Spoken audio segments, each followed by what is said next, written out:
Hello everyone, I Kuldeep Sharma welcome you all to today's session of 20 GK question specifically curated from the Hindu newspaper as well as Indian Express. But पहले आप इनको attempt करें please, आज का daily news analysis watch करें because उसी basis पे ये क्वेश्चन फ्रेम करे गए हैं एंड ये एक्सरसाइज आपके लिए तभी अच्छे से यूजफुल होगी जब आप उसको देखकर इस पर्टिकुलर क्वेश्चन को अटेम्प्ट करेंगे. ओके पहला क्वेश्चन है what is the primary index used to measure retail inflation in India. तो पहला टॉपिक जो हमने डिस्कस करा था रिटेल इन्फ्लेशन का, उसी का ये क्वेश्चन है कि कौन सा मेन इंडेक्स है जो रिटेल इन्फ्लेशन के लिए इंडिया में यूज किया जाता है. तो इसका करेक्ट आंसर हो जाएगा option C, consumer price index is the main index जो यूटिलाइज किया जाता है for this particular index retail inflation के लिए. नेक्स्ट पे आते हैं, which of the following component is excluded while calculating core inflation in India. India में जब हम कोर इन्फ्लेशन को मेजर करते हैं, आउट ऑफ दीज फोर कौन सा ऐसा कंपोनेंट है जिसको एक्सक्लूड किया जाता है. So I am sure if you remember हमने आज core inflation headline inflation discuss किया था.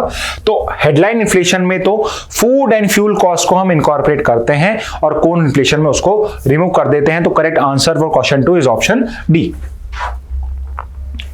नेक्स्ट पे आते हैं, which organisation releases India's consumer price index data.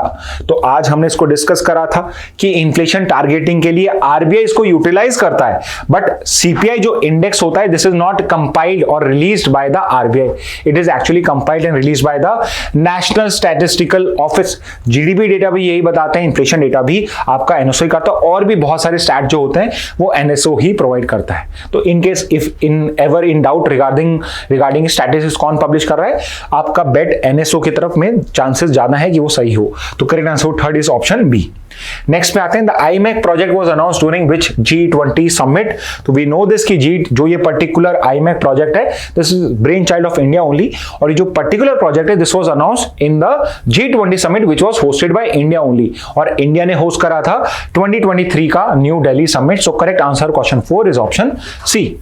Next पे आते हैं, the IMEC project is seen as a counter to which Chinese initiative. तो आज हमने इसको भी डिस्कस करा था कि चाइना का एक इनिशिएटिव है जो एक मेगा आपका rail road and maritime sea route project है, इकोनॉमिक प्रोजेक्ट है, उसका एज अ काउंटर यहाँ पे हम आईमैक को प्रेजेंट कर रहे हैं. Although BRI although Chinese initiative बहुत लार्ज इन स्केल है, आईएमएक बहुत स्मॉल इन स्टेज है, but it's a beginning for an alternative for that particular initiative. और जो इनिशिएटिव की मैं बात कर रहा हूं जो मैंने जस्ट अभी बोल दिया that is the belt and road initiative of China, जिसका आईएमएक एक काउंटर हो सकता है. So correct answer question 5 is option A. Next पे आते हैं, who was the first chief election commissioner of India. I am sure ये आप आंसर कर पाए होंगे. पहले इंडिया के चीफ इलेक्शन कमिश्नर कौन थे, तो उसका करेक्ट आंसर होगा ऑप्शन डी. 6 का आंसर है डी.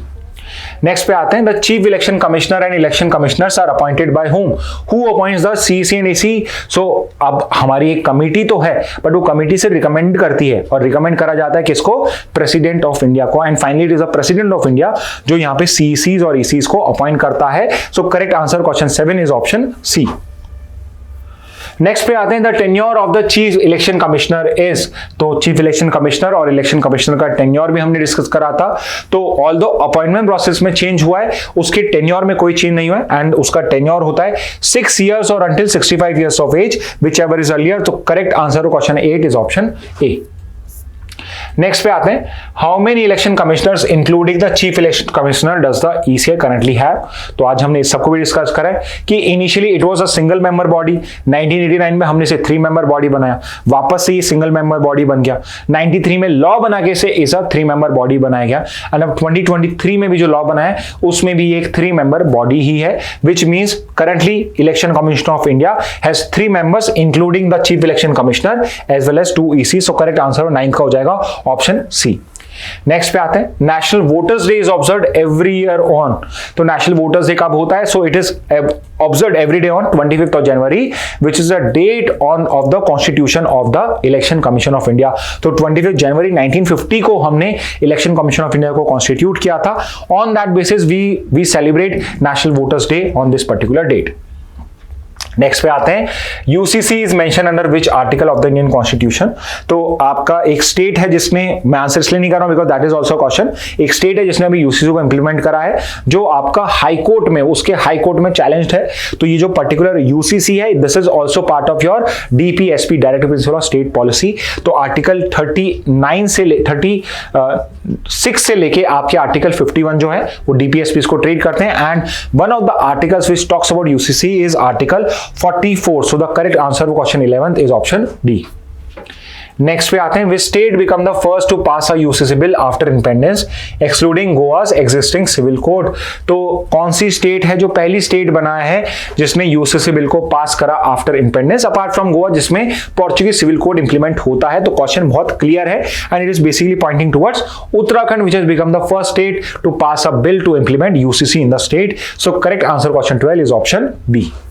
नेक्स्ट पे आते हैं, the telecom regulatory authority of India और TRAI was established in which year. TRAI को किस साल में बनाया गया था? सो ट्राई जो टेलीकॉम को रेगुलेट करती है, नेम में ही लिखा हुआ है टेलीकॉम रेगुलेटरी अथॉरिटी। तो जितने भी आपके ये टेलीकॉम ऑपरेटर्स हैं उन सबको भी यही पर्टिकुलर जो अथॉरिटी है वो रेगुलेट करती है। और ट्राई को हमने फॉर्म किया था in the year 1997 after we open up the telecom sector for private sector also. So correct answer question 13 is option A. Next पे आते हैं, as of 2024 which of the following is the largest telecom operator in India by subscriber base. अगर total number of subscribers, total number of people जो किसी एक SIM को utilise करते हैं उस बेसिस पे देखा जाए तो इंडिया का लार्जेस्ट टेलीकॉम ऑपरेटर कौन सा है? So we know this that it is Reliance Jio only of Mukesh Ambani, जो आपका लार्जेस्ट टेलीकॉम ऑपरेटर है इंडिया का। So correct answer question 14 is option B. Next पे आते हैं, which country recently approved and launch SpaceX Starlink satellite internet service. So apart from using optical fibres and your antenna system for your telecom operations, now we have a satellite system also. और उसमें सबसे जो best company या top की company जो अभी निकल के आ रही है that is the Starlink company, जो SpaceX का पार्ट है, एलोन मस्क की कंपनी है जो सैटेलाइट सर्विस प्रोवाइड करती है। And recently Bhutan has become one of the country जिसने स्टारलिंक सर्विसेज को यूटिलाइज या अलाउ कर दिया है भूटान के अंदर में। So correct answer question 15 is option D. Next पे आते हैं, what is the maximum election expenditure limit for a candidate contesting the Lok Sabha election as of 2024? तो लास्ट लोकसभा इलेक्शन जो था आपका 24 में था, तो as per that election limit या अभी वही लिमिट चल रही है, तो what is the maximum election expenditure limit for a candidate contesting the Lok Sabha election? So we know this कि लार्ज स्टेट में it is 95 lakh rupees, small states के अंदर में 75 लाख रुपीस है। अब यहां पे अगर 95 75 दोनों ऑप्शंस होते तो ये एक गलत क्वेश्चन होता है, कंफ्यूजिंग क्वेश्चन होता, बट बिकॉज 75 यहां पे मेंशन नहीं, सिर्फ 95 मेंशन है। सो करेक्ट आंसर ऑब्वियसली 95 होगा। व्हाट इफ देयर इज, अगर यहां पे लिखा नहीं है कि लास्ट स्टेट स्मॉल स्टेट के लिए और 95 75 दोनों ही ऑप्शंस होंगे, तो या तो बोथ ए एंड बी हो जाएगा या फिर 95 lakhs would be more appropriate because हम मैक्सिमम लिमिट की यहां पे बात करें, not the minimum limit. Okay, तो कई बार लॉजिक भी लग जाता है।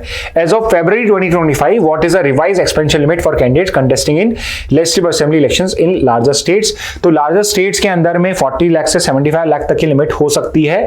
और यहां पे February 2025 तक अगर पूछा जाए, जो आपकी एक्सपेंडिचर लिमिट जो रिवाइज करी गई है दैट 40 से 75 होती है, 75 मेंशन नहीं है। सो करेक्ट आंसर यहां पे 40 लाख हो जाएगा। So correct answer for 17 is going to be option C.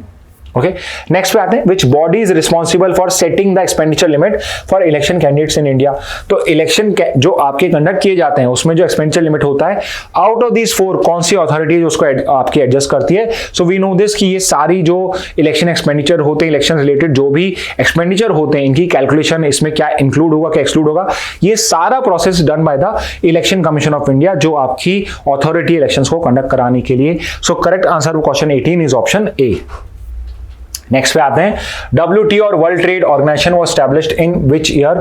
WTO का फॉर्मेशन किस साल में हुआ था? तो आज हमारा जो लास्ट आर्टिकल आज हमने डिस्कस करा है बहुत डिटेल में, which deals with WTO only, and we know this कि WTO was initiated in the year 1995, जिसने रिप्लेस करा था गैट को। तो एक क्वेश्चन जो आप आंसर कर सकते हैं कि WTO का फॉर्मेशन ईयर तो वी नो इज 1995, 19 का करेक्ट आंसर डी है, बट गैट का फॉर्मेशन ईयर क्या था? तो आज का डेली न्यूज़ देखेंगे तो उसमें आंसर भी लिखा हुआ है, वहां से कर सकते हैं, या if you simply know this just answer it in the comment box कि गैट का फॉर्मेशन ईयर क्या था। Okay, so correct answer 19 is option D. Let's look at the last question, the 20th question.